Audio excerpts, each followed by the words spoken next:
Good evening, everyone. My name is Rob Reich. I'm delighted to welcome you here to Stanford University for an evening of conversation with Yuval Harari, Fei-Fei Li, and Nick Thompson. I'm a professor of political science here and the faculty director of the Stanford Center for Ethics and Society, which is a co-sponsor of tonight's event, along with the Stanford Institute for Human-Centered Artificial Intelligence and the Stanford Humanities Center. Our topic tonight is a big one. We're going to be thinking together about the promises and perils of artificial intelligence, the technology quickly reshaping our economic, social, and political worlds for better or for worse. The questions raised by the emergence of AI are by now familiar, at least to many people here in Silicon Valley, but I think it's fair to say that their importance is only growing. What will the future of work look like when millions of jobs can be automated? Are we doomed or perhaps blessed to live in a world where algorithms make decisions instead of humans? And these are smaller questions in the big scheme of things. What, might you ask, are the large ones? Well, here are three. What will become of the human species if machine intelligence approaches or exceeds that of an ordinary human being? As a technology that currently relies on massive centralized pools of data, does AI favor authoritarian centralized governments over more decentralized democratic governance? And are we at the start now of an AI arms race? And what will happen if powerful systems of AI, especially when deployed for purposes like facial recognition, are in the hands of authoritarian rulers? These challenges only scratch the surface when it comes to fully wrestling with the implications of AI as the technology continues to improve and its use cases continue to multiply. I want to mention the format of the evening event. First, given the vast areas of expertise that Yuval and Fei-Fei have, when you ask questions via Slido, those questions should pertain or be limited to the topics under discussion tonight. So this web interface that we're using, Slido, allows people to upvote and downvote questions, so you can see them now if you have an internet communication device. If you don't have one, you can take one of these postcards, which hopefully you got outside, and on the back you can fill in a question you might have about the evening event and collect it at the end, and the Stanford Humanities Center will try to foster some type of conversation on the basis of those questions. A couple housekeeping things. If you didn't purchase one already, Yuval's books are available for sale outside in the lobby after the event. A reminder to please turn your cell phone ringers off. And we will have 90 minutes for our moderated conversation here, and we'll end sharp after 90 minutes. Now, I'm going to leave the stage in just a minute and allow a really amazing undergraduate student here at Stanford to introduce our guests. Her name is Anna Sophia Lesev. Let me just tell you a bit about her. She's a junior here at Stanford, majoring in economics with a minor in computer science. And outside the classroom, Anna Sophia is a journalist whose work has been featured in the Globe and Mail, Al Jazeera, the Mercury News, the Seattle Times, and this campus's paper of record, the Stanford Daily. She's currently the executive editor of the Daily, and her daily magazine article from earlier in the year, called CS plus Ethics, examined the history of computer science and ethics education at Stanford, and it won the Student Prize for Best Journalism of 2018. She continues to publish probing examinations of the ethical challenges faced by technologists here and elsewhere. So, ladies and gentlemen, I invite you to remember this name, for you'll be reading about her or reading her articles, or likely both. Please welcome Stanford junior Anna Sophia Lesev.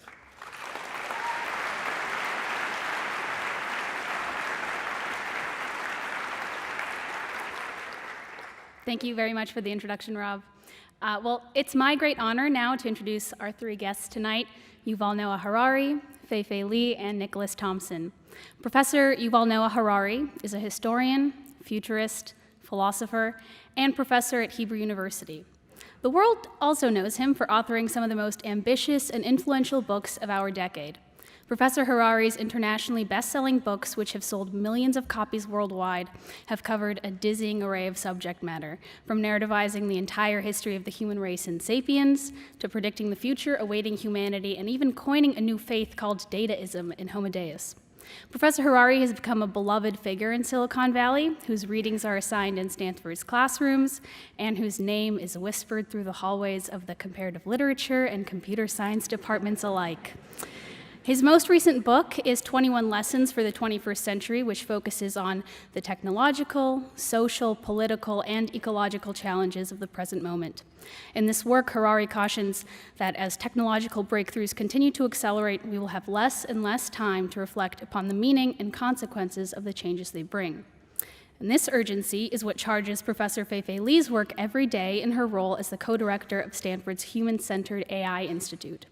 This institute is one of the first to insist that AI is not merely the domain of technologists, but a fundamentally interdisciplinary and ultimately human issue. Her fascination with the fundamental questions of human intelligence is what piqued her interest in neuroscience, as she eventually became one of the world's greatest experts in the fields of computer vision, machine learning, and cognitive and computational neuroscience.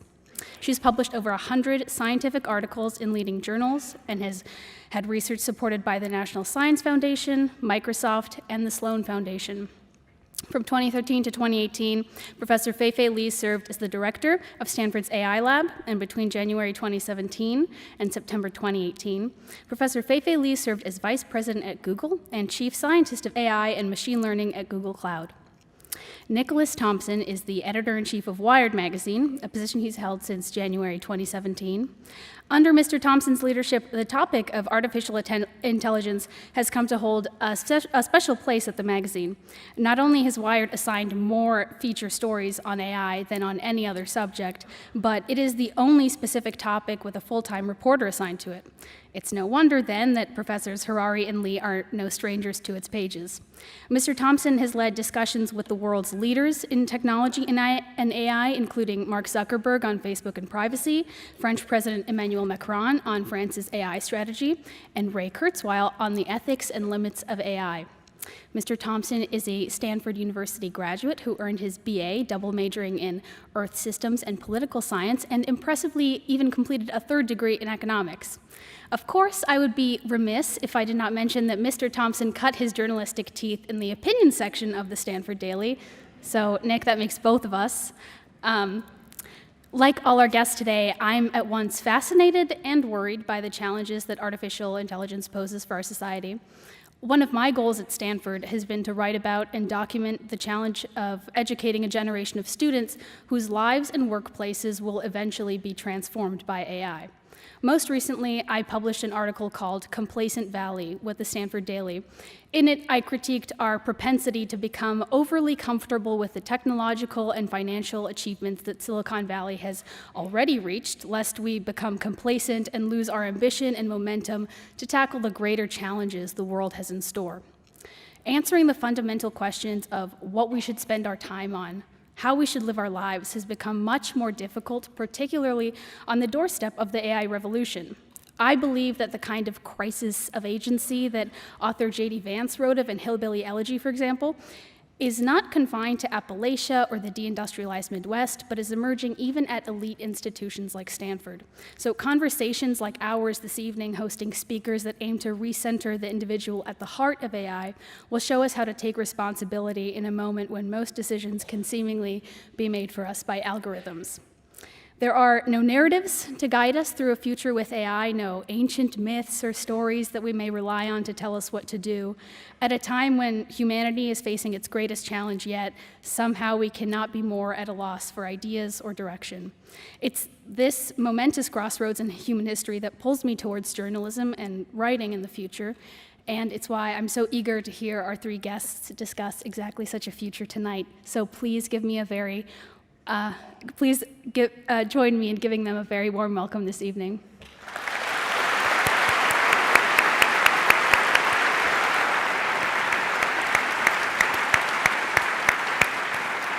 Wow. Thank you so much, Anna Sophia. Thank you, Rob. Thank you, Stanford, for inviting us all here. I'm having a flashback to the last time I was on a stage at Stanford, which was playing guitar at the Coho. And I didn't have either Yuval or Fei-Fei with me, so there were about 6 people in the audience, one of whom had her headphones on. But I did meet my wife. Isn't that sweet? All right, so a reminder, housekeeping. Questions are going to come in Slido. You can put them in. You can vote up questions. We've already got several thousand, so please vote up the ones you really like.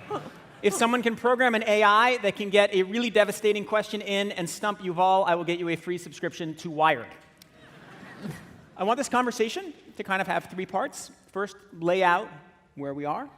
Then, talk about some of the choices we have to make now. And last, talk about some advice for all of the wonderful people in the halls. So, those are the three general areas. I'll feed in questions as we go. We may have a specific period for questions at the end, but let's get cracking. Yuval. Yep. So the last time we talked, you said many, many brilliant things, but one that stuck out was a line where you said, we are not just in a technological crisis, we are in a philosophical crisis.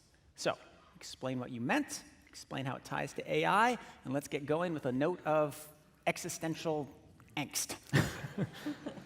Yes, I think what's happening now is that the philosophical framework of the modern world that has been established in the 17th and 18th century around ideas like human agency and individual free will are being challenged like never before, not by philosophical ideas, but by practical technologies. And we see more and more questions which used to be the bread and butter of the philosophy department being moved to the engineering department. And that's scary, partly because, unlike philosophers who are extremely patient people, they can discuss something for thousands of years without reaching any agreement, and they are fine with that. The engineers won't wait. And even if the engineers are willing to wait, the investors behind the engineers won't wait. So it means that we don't have a lot of time. And in order to encapsulate what the crisis is, I know that engineers, especially in a place like Silicon Valley, they like equations. So maybe I can try and formulate an equation to explain what's happening. And the equation is B times C times D equals A, which means biological knowledge multiplied by computing power multiplied by data equals the ability to hack humans. And the AI revolution or crisis is not just AI, it's also biology, it's biotech. I mean, we haven't seen anything yet because the link is not complete. There is a lot of hype now around AI and computers, but this is just half the story. The other half is the biological knowledge coming from brain science and biology. And once you link that to AI, what you get is the ability to hack humans. And maybe I'll explain what it means, the ability to hack humans, to create an algorithm that understands me better than I understand myself, and can therefore manipulate me, enhance me, or replace me. And this is something that our philosophical baggage and all our belief in human agency and free will, and the customer is always right, and the voter knows best, this just falls apart once you have this kind of ability. Once you have this kind of ability and it's used to manipulate or replace you, not if it's used to enhance you. Also, when it's used to enhance you, the question is, who decides what is a good enhancement and what is a bad enhancement? So our immediate fallback position is to fall back on the traditional humanist ideas that the customer is always right. The customers will choose the enhancement. Or the voter is always right. The voters will vote. There will be a political decision about the enhancement. Or if it feels good, do it. We'll just follow our heart. We'll just listen to ourselves. None of this works when there is a technology to hack human on a large scale. You can't trust your feelings or the voters or the customers on that. The easiest people to manipulate are the people who believe in free will because they think they cannot be manipulated. So how do you decide what to enhance if And this is a very deep ethical and philosophical question, again, that philosophers have been debating for thousands of years. What is good? What are the good qualities we need to enhance? So if you can't trust the customer, if you can't trust the voter, if you can't trust your feelings, who do you trust? What do you go by? All right, Fei-Fei, you have a PhD, you have a CS degree, you're a professor at Stanford. It says A times B times C equal H. Is Yuval's theory the right way to look at where we're headed? Wow, what a beginning. Thank you, Yuval. Well, one of the things, I've been reading Yuval's book for the past couple of years and talking to you, and I'm very envious of philosophers now because they can propose questions and crises, but they don't have to answer them.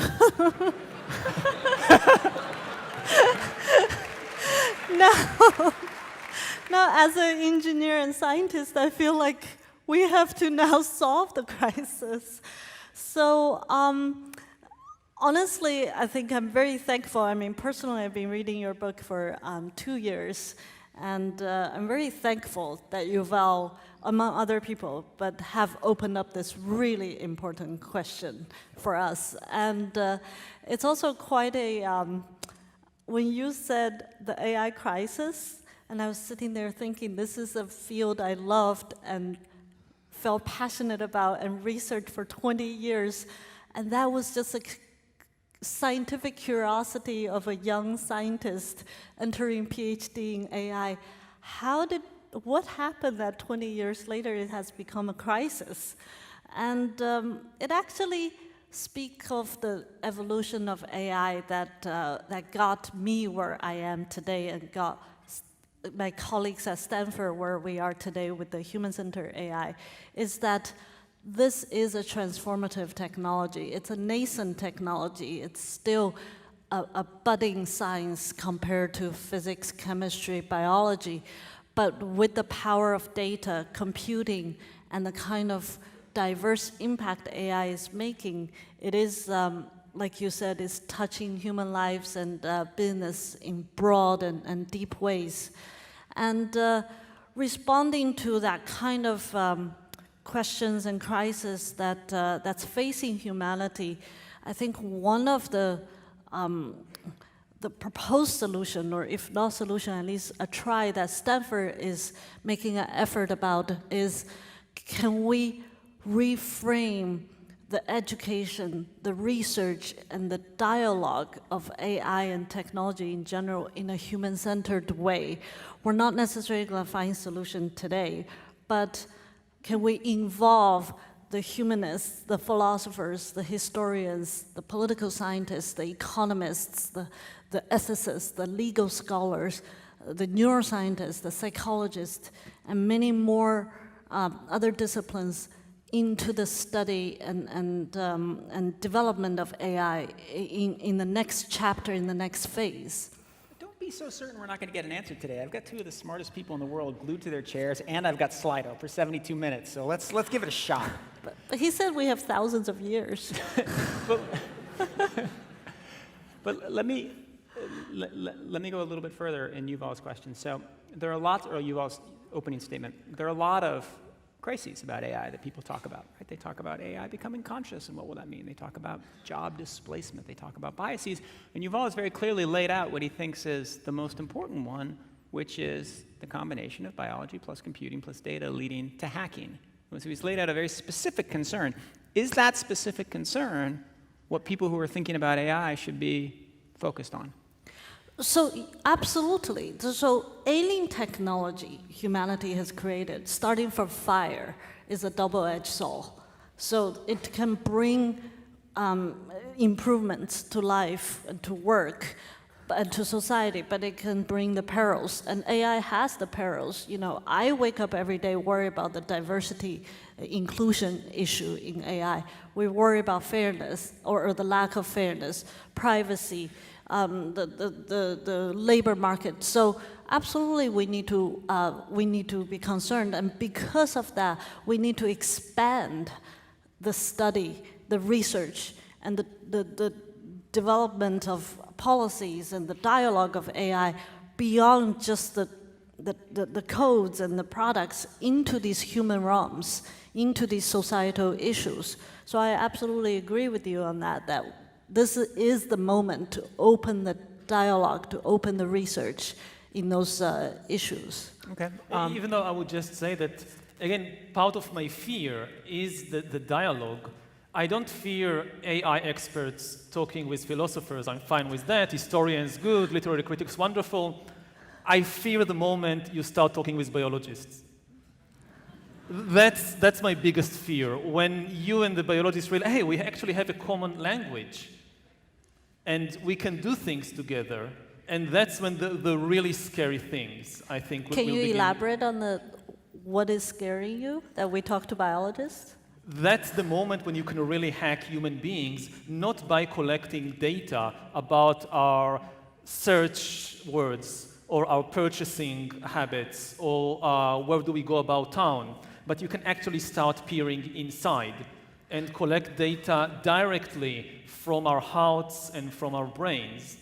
Okay, can I be specific? First of all, the birth of AI is AI scientists talking to biologists, specifically neuroscientists, right? The birth of AI is very much inspired by what the brain does. Fast forward to 60 years later, today's AI is making great improvement in healthcare. There's a lot of data from our physiology and pathology being collected and using machine learning to help us. But I feel like you're talking about something else. No, that's part of it. I mean, if there wasn't a great promise in the technology, there would also be no danger because nobody would go along that path. I mean, obviously, there are enormously beneficial things that AI can do for us, especially when it is linked with biology. We are about to get the best healthcare in the world, in history, and the cheapest, and available for billions of people via their smartphones, which today they have almost nothing. And this is why it is almost impossible to resist the temptation. And with all the issue, of privacy, if you have a big battle between privacy and health, health is likely to win hands down. So I fully agree with that. And my job as a historian, as a philosopher, as a social critic, is to point out the dangers in that. Because especially in Silicon Valley, people are very much familiar with the advantages, but they don't like to think so much about the dangers.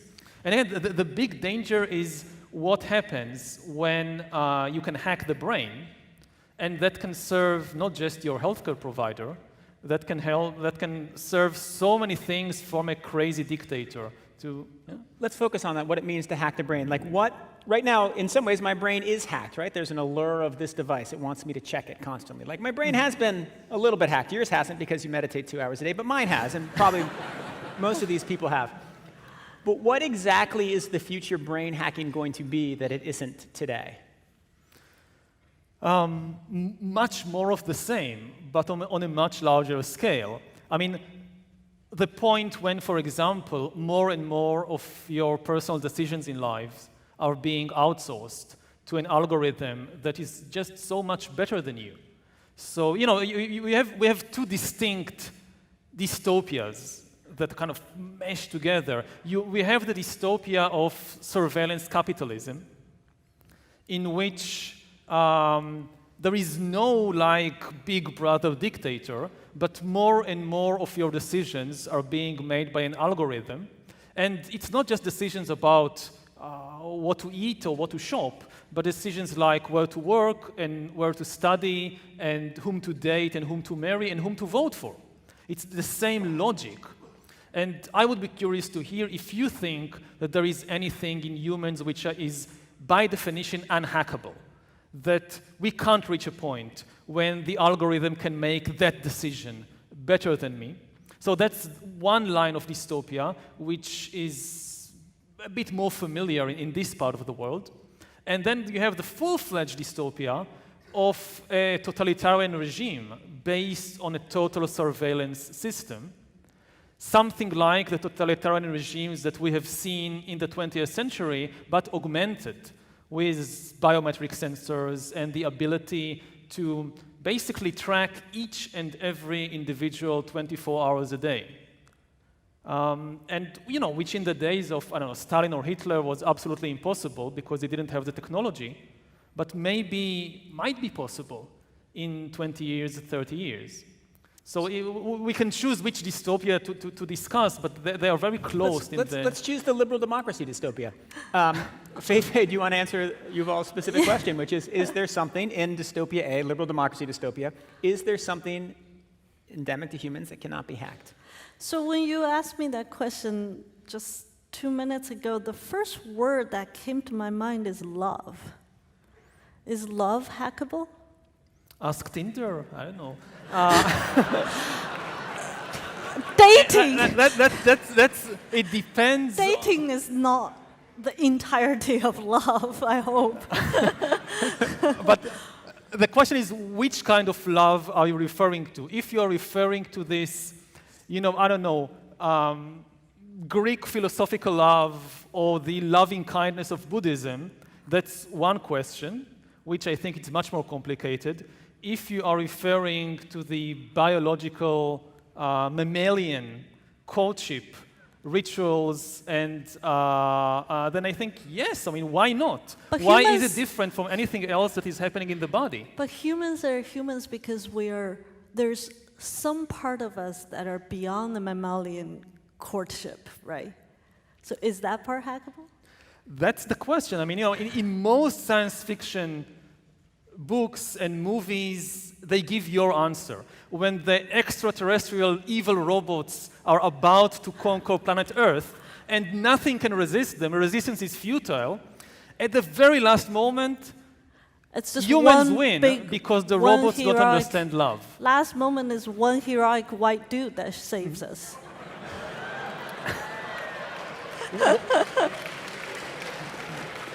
Why we do this? No, it was a joke. Don't worry. Okay. So the two dystopias. I do not have answers to the two dystopias, but I want to keep saying is this is precisely why this is the moment that we need to seek for solutions. This is precisely why this is the moment that we believe the new chapter of AI needs to be written by cross-pollinating efforts from humanists, social scientists, to business leaders, to civil society, to governments, to come at the same table to have that multilateral and cooperative conversation. I think you really bring out the urgency and the importance and the scale of this potential crisis. But I think in the face of that, we need to act. Yeah, and I agree that we need cooperation, that we need much closer cooperation between engineers and philosophers, or engineers and historians. And also from a philosophical perspective, I think there is something wonderful about engineers, philosophically. Thank you. That they really cut the bullshit.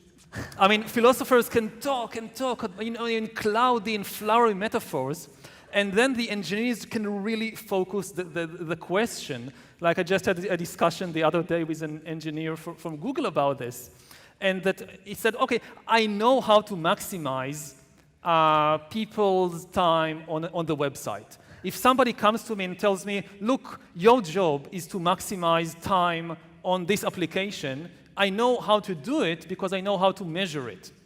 But if somebody comes along and tells me, well, you need to maximize human flourishing, or you need to maximize universal love, I don't know what it means. So the engineers go back to the philosophers and ask them, what do you actually mean? Which, a lot of philosophical theories collapse around that because they can't really explain what, and we need this kind of collaboration in order to move forward. But then Yuval, is Fei-Fei right? If we can't explain and we can't code love, can artificial intelligence ever recreate it, or is it something intrinsic to humans that the machines will never emulate? I don't think that machines will feel love, but you don't necessarily need to feel it in order to be able to hack it, to monitor it, to predict it, to manipulate it. So you I mean, think machines don't like to play Candy Crush, But you think but that they can still...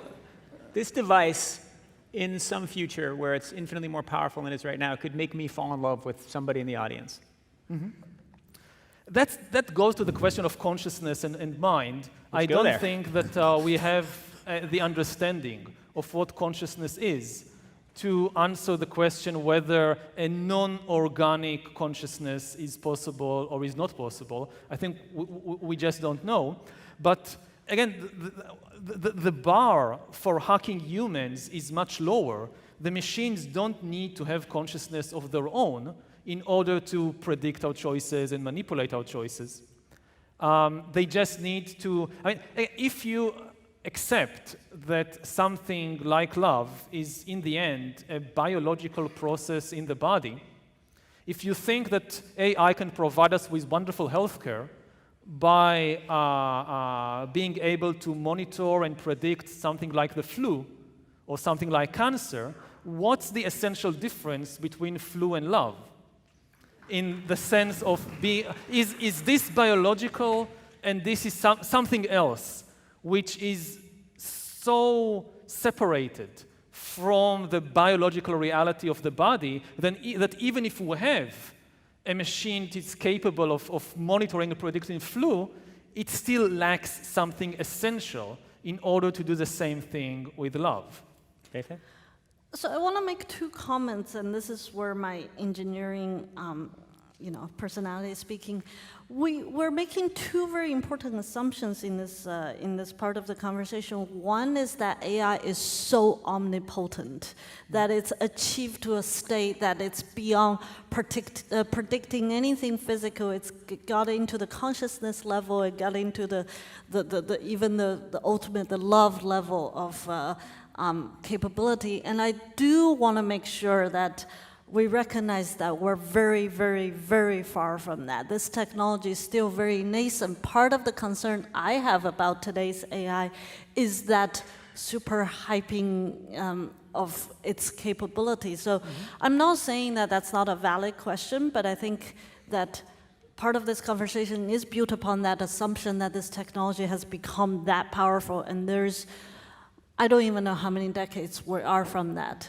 Second related assumption I feel our conversation is being based on is that we're talking about a world or a state of the world that only that powerful AI exists, or that small group of people who have produced the powerful AI and is intended to hack human are existing. But in fact, our human society is so complex. There's so many of us, right? I mean, humanity in its history have faced so many technology. If we left it in the hands of a bad player alone, without any regulation, multinational collaboration, rules, laws, moral codes, that technology could have maybe not hack human, but destroy human or hurt human in massive ways. It has happened, but by and large, our society in a historical view is moving to a more civilized and controlled state.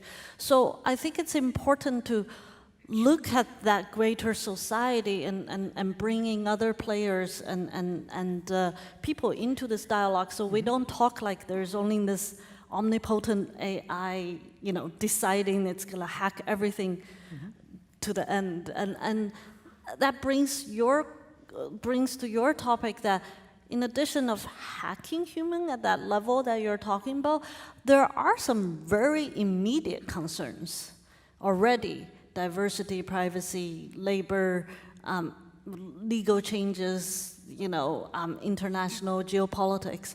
And I think it's critical to tackle those now. Well, I love talking to AI researchers, because 5 years ago, all the AI researchers were like, it's much more powerful than you think. And now they're like, it's not as powerful as you think. All right, so I'll just... No, let me ask... It's because 5 years ago you have no idea what AI is. I'm not saying now it's you're wrong. extrapolating too much. I didn't say it was wrong. I just said it was a thing. I want to go into what you just said, but before we do that, I want to take one question here from the audience, because once we move into the second section, we won't be able to answer it. So the question is, it's for you, Yuval. This is from Marin Lucini. How can we avoid the formation of AI-powered digital dictatorships? So how do we avoid dystopia number 2? Let's answer that, and then let's go, Fei-Fei, into what we can do right now, not what we can do in the future. The key issue is how to regulate the ownership of data, because we won't stop research in biology, and we won't stop research in computer science and AI. So from the 3 components of biological knowledge, computing power, and data, I think data is the easiest, and it's also very difficult, but still the easiest kind of to regulate or to protect, place some protections there. And there are efforts now being made. And they are not just political efforts, but also philosophical efforts to really conceptualize what does it mean to own data or to regulate the ownership of data. Because we have a fairly good understanding what it means to own land. We had thousands of years of experience with that. We have a very poor understanding of what it actually means to own data and how to regulate it. But this is a very important front that we need to focus on in order to prevent the worst dystopian outcomes. And I agree that AI is not nearly as powerful as some people imagine, but this is why, I think we need to place the bar low. To reach a critical threshold, we don't need the AI to know us perfectly, which will never happen. We just need the AI to know us better than we know ourselves, which is not so difficult because most people don't know themselves very well and often make huge mistakes in critical decisions. So whether it's finance or career or love life, to have this shift in authority from humans to algorithms, they can still be terrible. But as long as they are a bit less terrible than us, the authority will shift to them. In your book, you tell a very illuminating story about your own self and your own coming to terms with who you are and how you could be manipulated. Will you tell that story here about coming to terms with your sexuality and the story you told about Coca-Cola in your book? Because I think that will make it clear what you mean here very well. Yeah, so I said that I only realized that I was gay when I was 21. And I look back at the time when I was, 15, 17, and it should have been so obvious. How, and it's not like a stranger. Like I'm with myself 24 hours a day, and I just don't notice any of the screaming signs that saying that, yeah, you were gay. And I don't know how, but the fact is I missed it. Now, an AI, even a very stupid AI, today will not miss it. So I'm not so sure. So imagine, this is not like a science fiction scenario of a century from now. This can happen today, that you can write all kinds of algorithms that, they are not perfect, but they are still better, say, than the average teenager. And what does it mean to live in a world in which you learn about something so important about yourself from an algorithm? What does it mean? What happens if the algorithm doesn't share the information with you, but it shares the information with advertisers or with governments? So if you want to, and I think we should go down from the cloudy heights of the extreme scenarios to the practicalities of day-to-day life, this is a good example, because this is already happening. Yeah. All right, well, let's take the elevator down to the more conceptual level of this particular shopping mall that we're shopping in today. And Fei-Fei, let's talk about what we can do today as we think about the risks of AI, the benefits of AI, and tell us, sort of your punch list of what you think the most important things we should be thinking about with AI are. Well, boy, there are so many things we could do today, and I cannot agree more with Yuval that this is such an important topic. Again, I'm going to try to speak about all the efforts that's being made at Stanford, because I think this is a good representation of what we believe there are so many efforts we can do. So in human-centered AI, in which this is the overall theme we believe that the next chapter of AI should be, is human-centered. We believe in three major principles. One principle is to invest in the next generation of AI technology that is more, that reflects more of the kind of human intelligence we would like.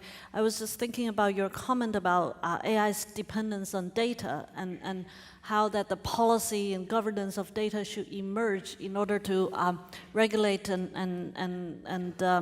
govern the AI impact. Well, technology is, we should be developing technology that can explain AI. In technical field, we call it explainable AI or AI interpretability studies.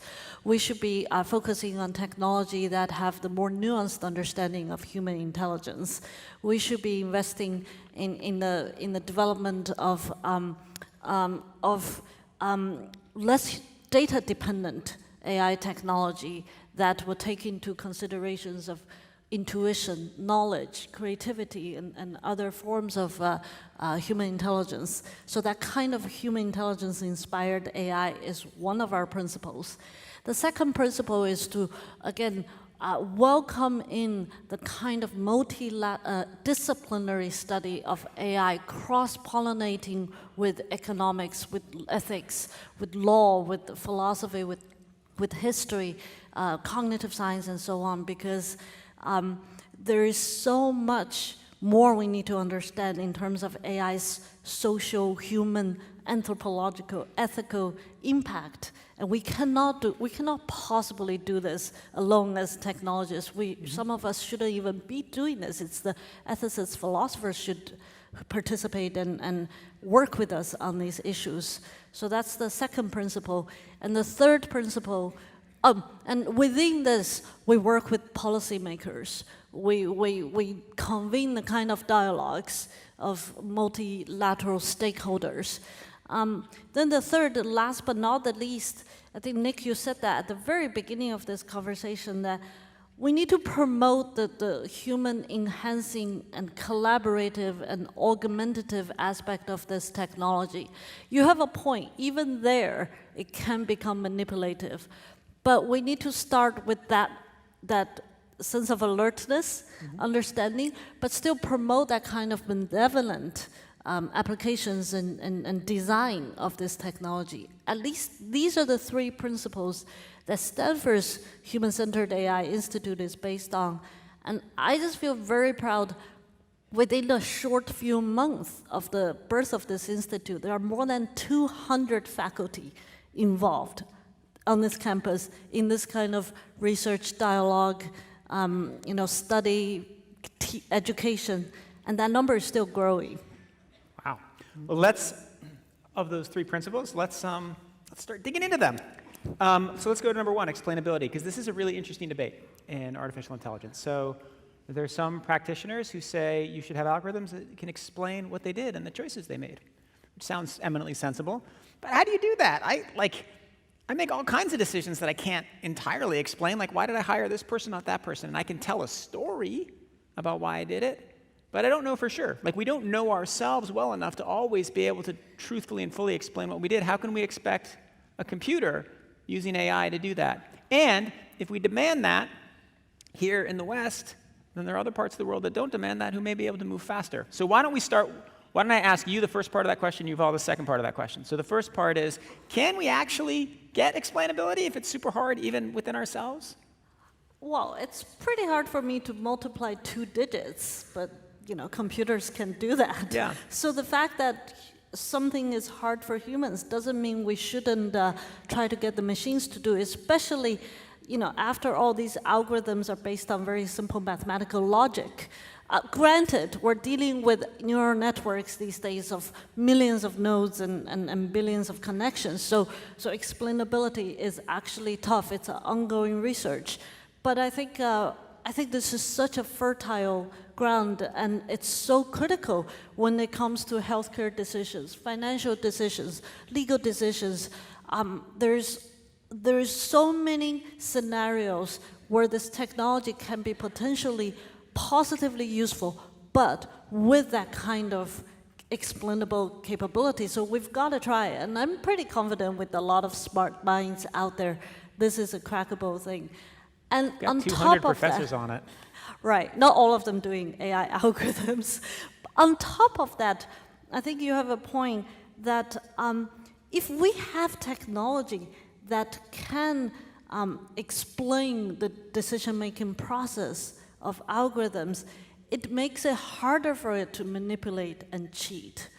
Right? It's a technical solution, not the entirety of the solution, that will contribute to the clarification of what this technology is doing. But because presumably the AI makes decision in a radically different way than humans, then even if the AI explains its logic, the fear is it will make absolutely no sense to most humans.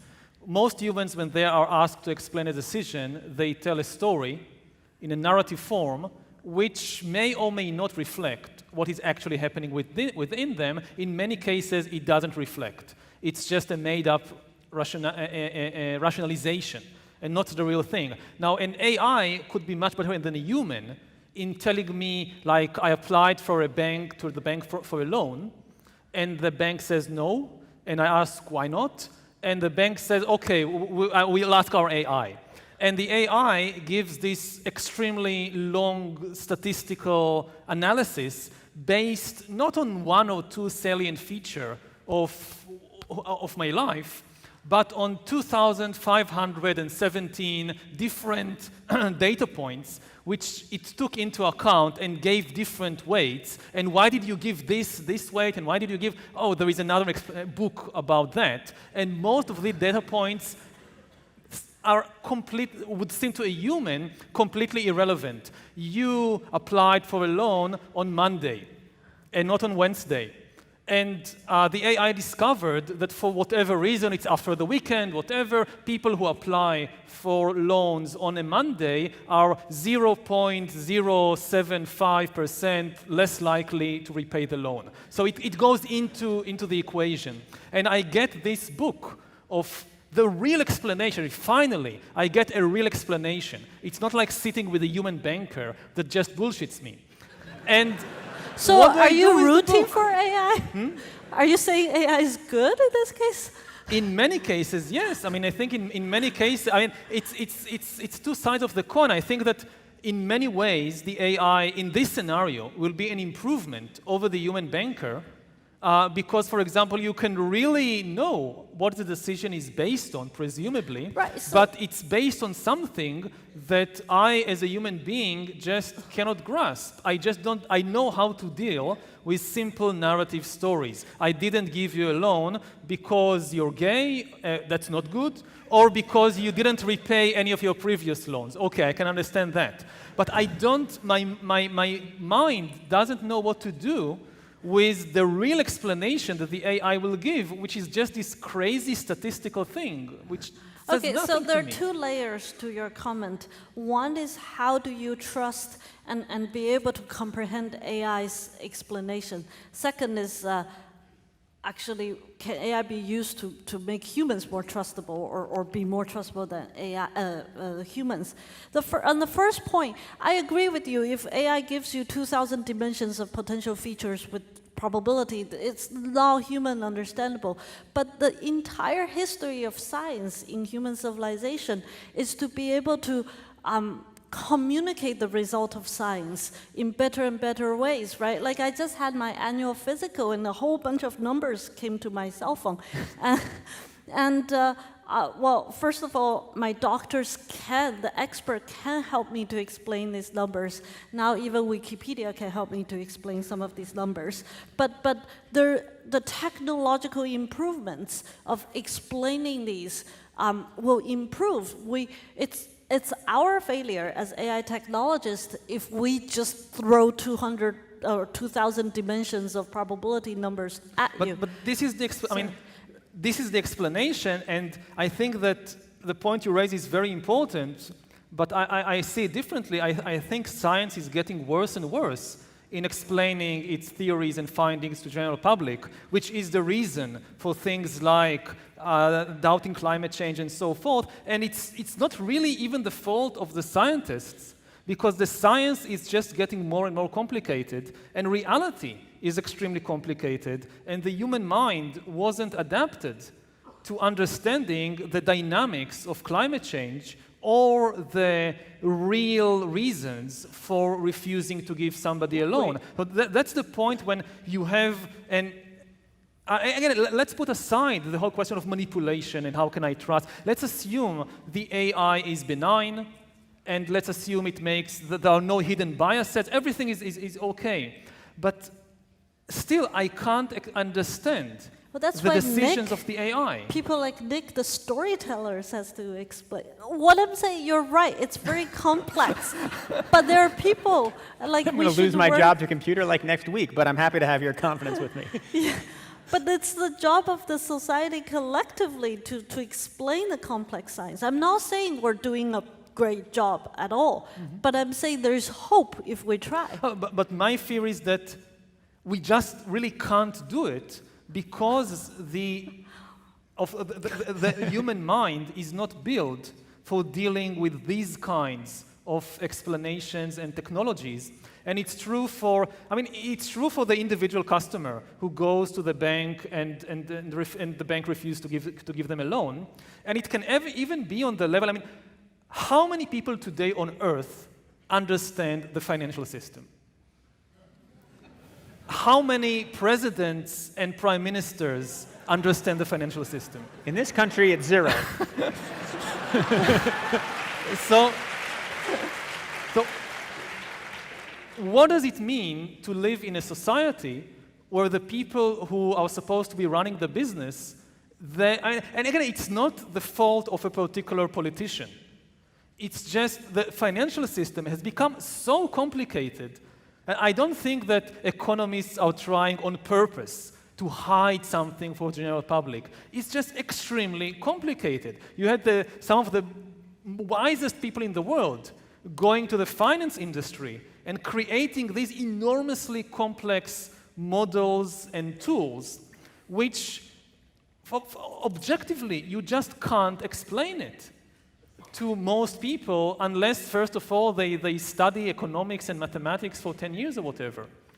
So I think this is a real crisis. Well, and this is, again, this is part of the philosophical crisis we started with, and the undermining of human agency that's part of what's happening, that we have these extremely intelligent tools that are able to make perhaps better decisions about our healthcare, about our financial system, but we can't understand what they are doing and why they are doing it. And this undermines our autonomy and our authority. And we don't know as a society how to deal with that. Well, ideally, Fei-Fei's Institute will help that. Before we leave this topic, though, I want to move to a very closely related question, which I think is one of the most interesting, which is the question of bias in algorithms, which is something you've spoken eloquently about. And let's stay with the financial system. So you can imagine a loan used by a bank to determine whether somebody should get a loan. And you can imagine training it on historical data. And historical data is racist. And we don't want that. So let's figure out how to make sure the data isn't racist and that it gives loans to people regardless of race. I think we probably everybody in this room agrees that that is a good outcome. But let's say that analyzing the historical data suggests that women are more likely to repay their loans than men. Do we strip that out, or do we allow that to stay in? If you allow it to stay in, you get a slightly more efficient financial system. If you strip it out, you have a little more equality between men and women. How do you make decisions about what biases you want to strip and which ones are okay to keep? Yeah, that's an excellent question, Nick. I mean, I'm not going to have the answers personally, but I think you touched on a really important question. Is first of all, machine learning system bias is a real thing. You know, like you said, it starts with data. It probably starts with the very moment we're collecting data and the type of data we're collecting, all the way through the whole pipeline, and then all the way to the application. But biases come in very complex ways. At Stanford, we have machine learning scientists studying the technical solutions of bias, like debiasing data or normalizing certain decision making.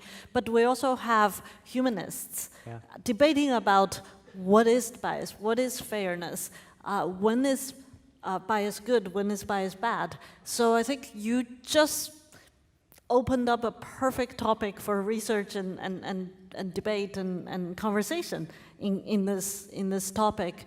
And I also want to point out that Yuval, you already used a very closely related example. Machine learning algorithm has a potential to actually expose bias, right? You know, like one of my favorite study was a paper a couple of years ago analyzing Hollywood movies and using machine learning face recognition algorithm, which is a very controversial technology these days, to recognize Hollywood systematically gives more screen time to male actors than female actors. That's, no human being can sit there and count all the frames of faces and gender bias. And this is a perfect example of using machine learning to expose bias. So in general, there's a rich set of issues we should study. And again, bring the humanists, bring the ethicists, bring the legal scholars, bring the gender study experts. Agreed, though. Standing up for humans, I knew Hollywood was sexist even before that paper. But yes, agreed. You are a smart human. Yuval, on that question of the loans, do you strip out the racist data? Do you strip out the gender data? What biases do you get rid of? What biases do you not? I don't think there is a one-size-fits-all. I mean, it's a question, we need this day-to-day collaboration between engineers and ethicists and psychologists and political scientists. But not biologists, right? But not biologists. And increasingly also biologists. And, you know, and it goes back also to the question, what should we do? So we should teach ethics to coders as part of their curriculum. That the people today in the world that most need a background in ethics is the people in the computer science departments. So it should be an integral part of the curriculum. And it's also in the big corporations which are designing these tools, there should be embedded within the teams people with background in things like ethics, like politics, that they always think in terms of what biases might we inadvertently be building into our system. What could be the cultural or political implications of what we are building? It shouldn't be a kind of afterthought that you create this neat technical gadget, it goes into the world, something bad happens, and then you start thinking, oh, we didn't see this one coming, what do we do now? From the very beginning, it should be clear that this is part of the process. Yeah. I do want to give a shout out to Rob Reich, who just introduced this whole event. He and my colleagues, Mehrang Sahami and a few other Stanford professors have opened this course called Ethics, Computation, and sorry, Rob, I'm abusing the title of your course, but this is exactly the kind of classes. It's, I think this quarter the offering has more than 300 students signed up to that. Fantastic. The course, I wish the course had existed when I was a student here. Let me ask an excellent question from the audience that ties into this. This is from Yujin Li. How do you reconcile the inherent trade-offs between explainability and efficacy and accuracy of algorithms? Great question. This question seems to be assuming if you can explain it, you're less good or less accurate. Well, you can imagine that if you require explainability, you lose some level of efficiency. You're adding a little bit of complexity to the algorithm. So, okay, first of all, I don't necessarily believe in that. There's no mathematical logic to this assumption. Mm-hmm. Second, let's assume there is a possibility that an explainable algorithm suffers efficiency. I think this is a societal decision we have to make. You know, when we put the seatbelt in our car driving, that's a little bit of an efficiency loss because I have to do that seatbelt movement instead of just hopping and drive. But as a society, we decided we can afford that loss of efficiency because we care more about human safety. So I think AI is the same kind of technology as we make these kind of decisions going forward in our solutions, in our products. we have to balance human well-being and societal well-being with efficiency. So Yuval, let me ask you the global consequences of this. Is something that a number of people have asked about in different ways and we've touched on, but we haven't hit head on. There are two countries. Imagine you have country A and you have country B. Country A says, all of you AI engineers, you have to make it explainable. You have to take ethics classes. You have to really think about the consequences of what you're doing. You got to have dinner with biologists. You have to think about love, and you have to read, John Locke. That's Group A. Group B, country says, just go build some stuff, right? These two countries at some point are going to come in conflict, and I'm going to guess that country B's technology might be ahead of country A's. Is that a concern? Yeah, that's always the concern with arms races, which become a race to the bottom in the name of efficiency and domination. And we are in what is extremely problematic or dangerous about the situation now with AI is that more and more countries are waking up to the realization that this could be the technology of domination in the 21st century.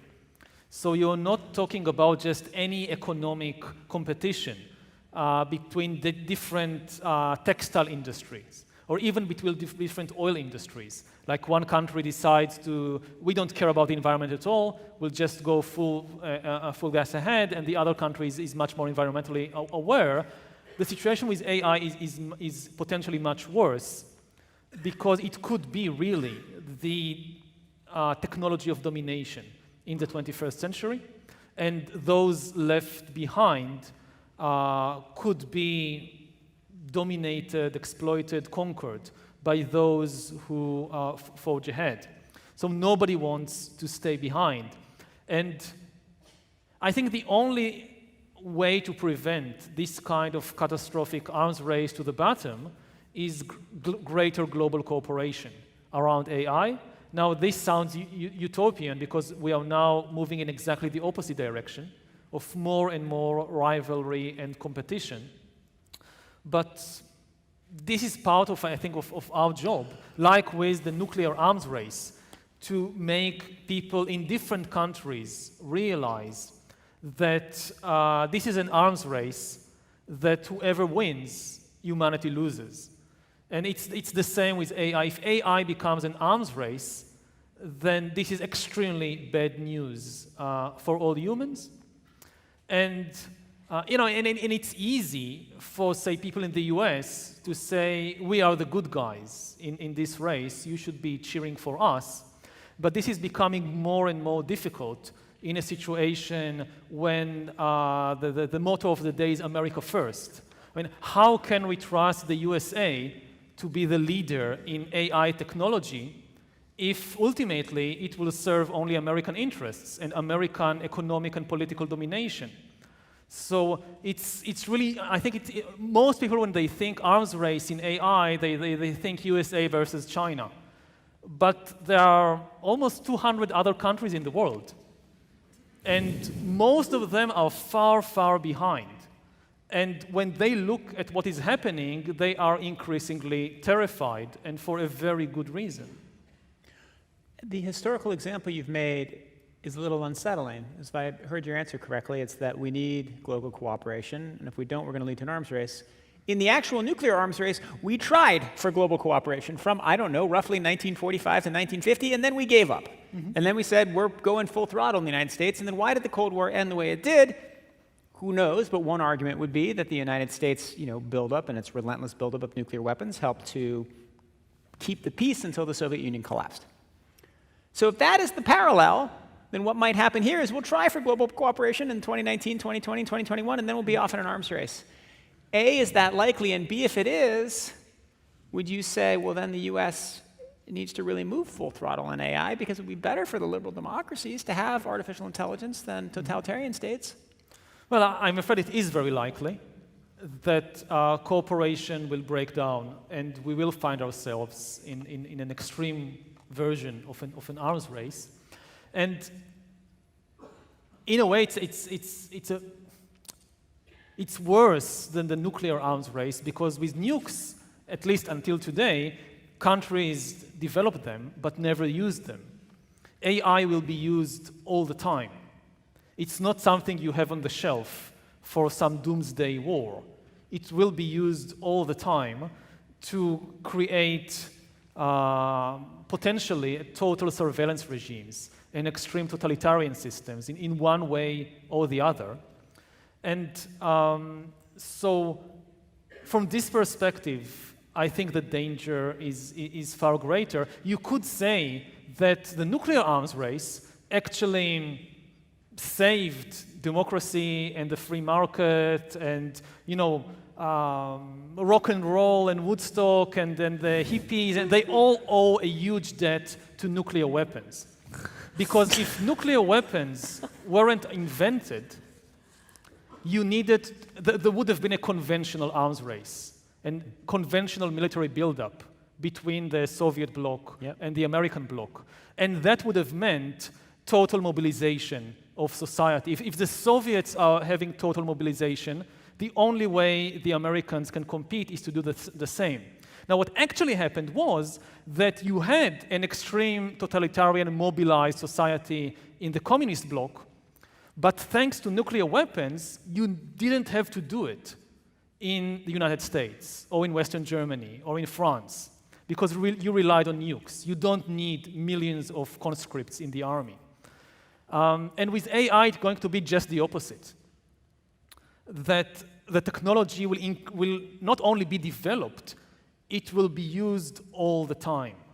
And that's a very scary scenario. So, wait, can I just add one thing? I don't know history like you do, but you said AI is different from nuclear technology. I do want to point out it is very different because at the same time as you're talking about these more scarier situations, this technology has a wide international scientific collaboration basis that is being used to make transportation better, is to improve healthcare, to improve education. And so it's a very interesting new time that we haven't seen before because while we have this kind of competition, we also have massive international scientific community collaboration on these benevolent uses and democratization of this technology. I just think it's important to see both sides of this. Yeah, you're absolutely right. Yeah, there are some, as I said, there are also enormous benefits to this technology. And in a global collaborative way, especially among the scientists. Again, the global aspect is more complicated because the question is, what happens if there is a huge gap in abilities between some countries and most of the world? Would we have a rerun of the 19th century Industrial Revolution when the few industrial powers conquer and dominate and exploit the entire world, both economically and politically? What's to prevent that from repeating?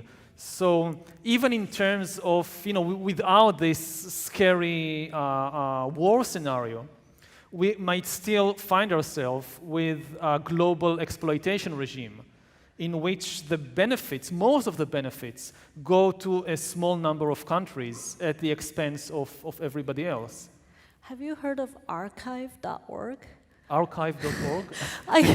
So students in the audience might laugh at this, but we are in a very different scientific research climate. Is that the kind of globalization of technology and technique happens in a way that the 19th century and even 20th century never saw before. Any paper that is a basic science research paper in AI today that is, or technique that is produced, let's say this week at Stanford, it's easily get globally distributed through this thing called archive or GitHub or repository or this. The information is out there, yeah. The globalization of this scientific technology travels in a very different way from the 19th and 20th century. I mean, I don't doubt there are, confined development of this technology, maybe by regimes, but we do have to recognize that this global, the differences is pretty sharp now, and we might need to take that into consideration, that the scenario you're describing is harder. I'm not saying impossible, but harder to happen. So you think that the way... I'll just say that it's not just the scientific papers. Yes, the scientific papers are there, But if I live in Yemen or in Nicaragua or in Indonesia or in Gaza, yes, I can connect to the internet and download the paper. What will I do with that? I don't have the data. I don't have the infrastructure. I mean, you look at where the big corporations are coming from that hold all the data of the world. They're basically coming from just two places. I mean, even Europe is not really in the competition. There is no European Google or European Amazon or European Baidu or European Tencent. And if you look beyond Europe, you think about Central America, you think about most of Africa, the Middle East, much of Southeast Asia. It's, yes, the basic scientific knowledge is out there, but this is just one of the components that go to creating something that can compete with Amazon or with Tencent or with the abilities of governments like the US government or like the Chinese government. So I agree that the dissemination of information and basic scientific knowledge were in a completely different place than in the 19th century. Let me ask you about that, because it's something 3 or 4 people have asked in the questions, which is, it seems like there could be a centralizing force of artificial intelligence that it will make whoever has the data and the best compute more powerful, and that it could then accentuate income inequality, both within countries and within the world, right? You can imagine the countries you've just mentioned, the United States, China, Europe lagging behind, Canada somewhere behind, way ahead of Central America. It could accentuate global income inequality. A, do you think that's likely? And B, how much does it worry you? We have about 4 people who've asked a variation on that. Well, as I said, it's very, very likely. It's already happening. And it's extremely dangerous. Because the economic and political consequences could be catastrophic. We are talking about the potential collapse of entire economies and countries. Countries that depend, say, on cheap manual labor, and they just don't have the educational capital to compete in a world of AI. So what are these countries going to do? I mean, if, say, you shift back most production from, say, Honduras or Bangladesh to the USA and to Germany, because the human salaries are no longer part of the equation. Yeah. And it's cheaper to produce the shirt in California than in Honduras. So what will the people there do? And you can say, okay, but there will be many more jobs for software engineers. But we are not teaching the kids in Honduras to be software engineers.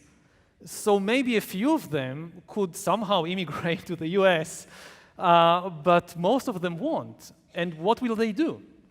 And at present, we don't have the economic answers and the political answers to these questions.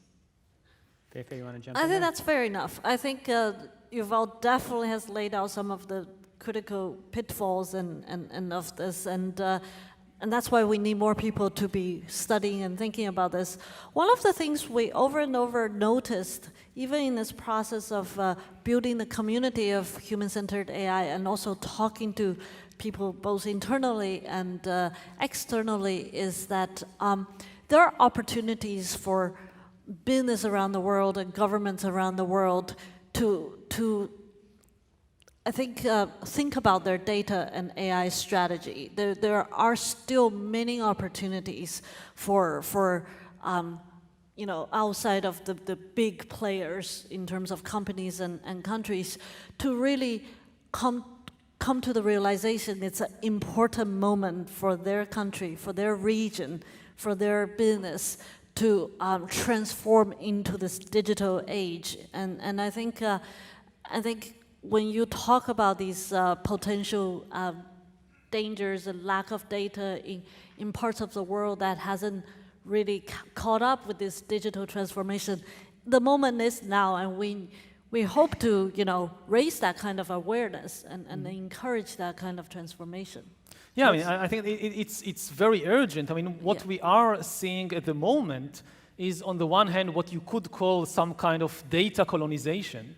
That the same model that we saw in the 19th century, that you have the imperial hub where they have the advanced technology, they grow the cotton in India or Egypt, they send the raw materials to Britain, they produce the shirts, the high-tech industry of the 19th century, in Manchester, and they send the shirts back to sell them in India and outcompete the local producers. And we, in a way, might beginning to see the same thing now with the data economy, that they harvest the data in places also like Brazil and Indonesia, but they don't process the data there. The data from Brazil and Indonesia goes to California or goes to Eastern China, being processed there. They there produce the wonderful new gadgets and technologies and sell them back as finished products to the provinces or to the colonies. Now, it's not a one-to-one. It's not the same. There are differences. But I think we need to keep this analogy in mind. And another thing that maybe we need to keep in mind in this respect, I think, is the re-emergence of stone walls. That I'm kind of, originally I was my specialty was medieval military history. This is how I began my academic career, with the Crusades and castles and knights and so forth. And now I'm doing all these cyborgs and AI stuff. But suddenly, there is something that I know from back then. The walls are coming back. And I try to what's happening here? We have virtual realities, we have 3G, AI, and suddenly the hottest political issue is building a stone wall. Like the most low-tech thing you can imagine. And what is the significance of a stone wall in a world of interconnectivity and all that? And it really frightens me that there is something very sinister there. The combination of data is flowing around everywhere so easily, but more and more countries, and also my home country of Israel, it's the same thing. You have the startup nation, and then the wall. And what does it mean, this combination? Fei-Fei, you want to answer that? Maybe we can look at the next question. You know what? Let's go to the next question, which is tied to that. And the next question is, you have the people here at Stanford who will help be building these companies, who will either be furthering the process of data colonization or reversing it, or who will be building, the efforts to create a virtual wall, a world based on artificial intelligence, are being created, or funded at least, by a Stanford graduate. So you have all these students here in the room. How do you want them to be thinking about artificial intelligence, and what do you want them to learn? Let's spend the last 10 minutes of this conversation talking about what everybody here should be doing. So if you're a computer science or engineering student, take Rob's class. If you're a humanist, take my class. And all of you read Yuval's books. Are his books on your syllabus? Not on mine, sorry. I teach hardcore deep learning. His book doesn't have equations. I don't know, B plus C plus D equals H. But seriously, what I meant to say is that Stanford students, you have a great opportunity that we have a proud history of bringing this technology to life. Stanford was at the forefront of the birth of AI. In fact, our very Professor John McCarthy coined the term artificial intelligence and came to Stanford in 1963 and started this nation's one of the two oldest AI labs in this country. And since then, Stanford's AI research has been at the forefront of every wave of AI changes. And this 2019, we're also at the forefront of starting the human-centered AI revolution or the new writing of the new AI chapter. And we did all this for the past 60 years for you guys, for the people who come through the door and who will graduate and become practitioners, leaders, and part of the civil society. And that's really what the bottom line is about. Human-centered AI needs to be written by the next generation of technologists who have taken classes like Rob's class to think about the ethical implications, the human well-being. And it's also going to be written by those potential future policymakers who came out of Stanford's humanities studies and business school who are versed in the details of the technology, who understand the implications of this technology, and who has the capability to communicate with the technologists. That is, no matter how we agree and disagree, that's the bottom line, is that we need this kind of multilingual leaders and thinkers and practitioners. And that is what Stanford's Human-Centered AI Institute is about. Yuval, how do you want to answer that question? Well, on the individual level, I think it's important for every individual, whether in Stanford, whether an engineer or not, to get to know yourself better, because you're now in a competition. I mean, it's the oldest advice in the book in philosophy is know yourself. We've heard it from Socrates, from Confucius, from Buddha. Get to know yourself. But there is a difference, which is that now you have competition. In the day of Socrates or Buddha, if you didn't make the effort, so you missed on enlightenment. But still, the king wasn't competing with you. They didn't have the technology. Now you have competition. You're competing against these giant corporations and governments. If they get to know you better than you know yourself, the game is over. So you need to buy yourself some time, and the first way to buy yourself some time is to get to know yourself better, and then they have more ground to cover. For engineers and students, I would say, I'll focus on engineers maybe. The two things that I would like to see coming out from the laboratories and the engineering departments is first tools that inherently work better in a decentralized system than in a centralized system. I don't know how to do it, but if you, I hope this is something that engineers can work with. I heard that blockchain is like the big promise in that area. I don't know. But whatever it is, part of when you start designing a tool, part of the specification of what this tool should be like, I would say this tool should work better in a decentralized system than in a centralized system. That's the best defense of democracy. The second thing that I would like to see coming out... I don't want to cut you off because I want you to get to the second thing. How do you make a tool work better in a democracy than I'm not an engineer. I don't know.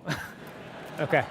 But again, part of... All right, well, then go to part two. Take that, someone in this room figure that out, because it's very important, I can think about it, and I can give you historical examples of tools that work better in this way or in that way.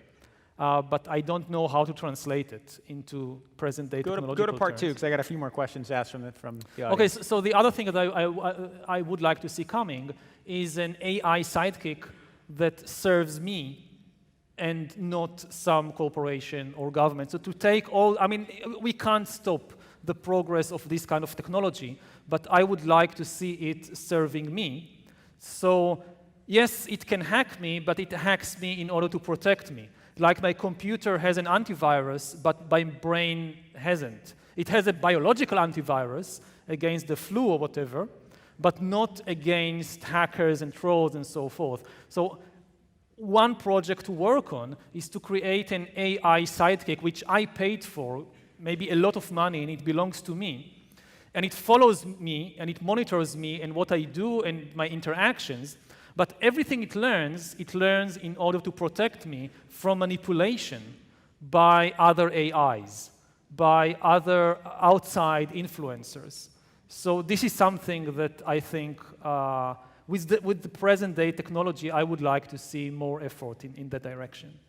Not to get into too technical terms, I think you would feel comforted to know that the budding efforts in this kind of research is happening. You know, trustworthy AI, explainable AI, and security, motivated or aware AI. So I'm not saying we have the solution, but a lot of technologists around the world are thinking along that line and trying to make that happen. It's not that I want an AI that belongs to Google or to the government that I can trust. I want an AI that I'm its master. It's serving me. And it's powerful. It's more powerful than my AI, because otherwise my AI could manipulate your AI. It will have the inherent advantage of knowing me very well. So it might not be able to hack you, but because it follows me around and it has access to everything I do and so forth, it gives it an edge in the specific realm of just me. So this is a kind of counterbalance to the danger that the people But with even that would have a lot of challenges in their society. Who is accountable for? Are you accountable for your action or your sidekick? This is going to be a more and more difficult question that we will have to deal with. The sidekick defense. All right, Fei-Fei, let's go through a couple of questions quickly. We often talk, this is from Reagan Pollack, we often talk about top-down AI from the big companies. How should we design personal AI to help accelerate our lives' careers? The way I interpret that question is, so much of AI is being done at the big companies. If you want to have AI at a small company or personally, can you do that? So, well, first of all, one solution is what Yuval just said. Well, probably those things we built by Facebook. But So first of all, it's true there's a lot of investment and efforts and resource put in big companies in AI research and development, but it's not that all the AI is happening there. I want to say that academia continue to play a huge role in AI's research and development, especially in the long-term exploration of AI. And what is academia? Academia is a worldwide network of individual students and professors thinking very independently and creatively about different ideas. So from that point of view, it's a very grassroots kind of effort in AI research that continues to happen. And small businesses and independent research institutes also have a role to play, right? There are a lot of publicly available data sets. It's a global community that is very open about sharing and disseminating knowledge and technology. So yes, please, by all means, we want global participation in this. all right, here's my favorite question. This is from Anonymous, unfortunately. If I am in 8th grade, do I still need to study?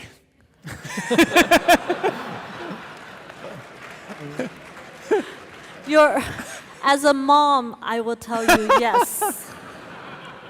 Go back to your homework. All right, Fei-Fei, what do you want Yuval's next book to be about? Wow, I didn't know this. I need to think about that. All right, well, while you think about that, Yuval, what area of machine learning do you want Fei-Fei to pursue next? The Sidekick project. Yeah, I mean, just what I said, that an AI, can we create a kind of AI which can serve individual people and not some kind of big network? I mean, is that even possible, or is there something about the nature of AI which inevitably will always lead back to some kind of networked effect and winner takes all and so forth? All right, we're going to wrap with Fei-Fei. His next book is going to be a science fiction book between you and your sidekick. All right, one last question for Yuval, because we've got two of the top voted questions are this. Without the belief in free will, what gets you up in the morning? Without the belief in free will. I don't think that the question of, is very interesting or very central. It has been central in Western civilization because of some kind of basically theological mistake made thousands of years ago. But it's a misunderstanding of the human condition. The real question is, how do you liberate yourself from suffering? And one of the most important steps in that direction is to get to know yourself better. And for that, you need to just push aside this whole...